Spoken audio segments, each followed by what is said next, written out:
नमस्कार प्रणाम सभी भोजपुरिया श्रोता के गोड़ छू के गोड़ लगातानी। तब फिर से तोहरा लोगन के एगो नया वीडियो में स्वागत बा। आज हम बात करे वाला बानी गोलू गोल्ड के गाना के बारे में। बहुत ही जबरदस्त गाना लेके आइल बानी गोलू गोल्ड, जोन एल्बम के नाम बा रील वाला हियो।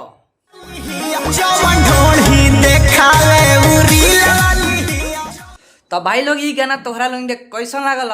आशा ना विश्वास करता नहीं कि तोहरा लोगन के अच्छा लागल होई। ई गाना आइल बा गोलू गोल्ड इंटरटेनमेंट पर। तो भाई लोग ई गाना के पूरा फुल सपोर्ट कर लो। अगर गाना नहीं मिलत तो हमारा यूट्यूब के डिस्क्रिप्शन में ई गाना के लिंक बा, वहाँ से भी जाके सुन सकता रहो। तो भाई लोग गोलू गोल्ड के तू लोग फाइन बाढ़ लो तो ये वीडियो पर एगो लाइक और प्यारा सा कमेंट कर लो। और हमारे चैनल पर नए बढ़ लो तो चैनल के सब्सक्राइब कर लो। अगर वीडियो ज़्यादा अच्छा लागता तो भाई लोग वीडियो को जरूर शेयर कर लो।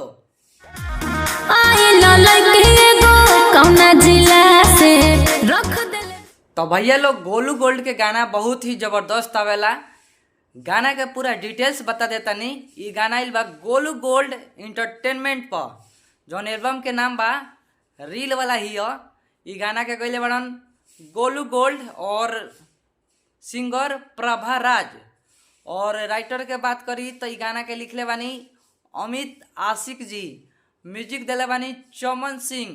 और ई एल्बम में काम कइले वालो कोमल दुबे, काव्या क्यून, डायरेक्टर बानी नवीन सिंह। तो भाई लोग ऐसा ही नए नए गाना के अपडेट लेके आवत रहनी अपना वीडियो में। आज तोहरा लोगन से हम बतावत रहनी। तो भाई लोग कमेंट करके बताओ लो तू लो हमार वीडियो कहाँ से देखता रहो, कौन जिला से आ कौन स्टेट से देखता लो। कमेंट बॉक्स में कमेंट करके जरूर बताओ लो। तो जाते जाते हम अपन परिचय बता दी। हम सार में नारायण निराला, आप सबके छोट भाई। तो भोजपुरी गाना के सबसे पहले अपडेट सुने खातिर हमारे चैनल के सब्सक्राइब कर लो, यूट्यूब बिहारी शायरी मस्ती। तो भाई लोग फिर मिलेम अगला वीडियो में, तब तक के लिए बाय दोस्तों।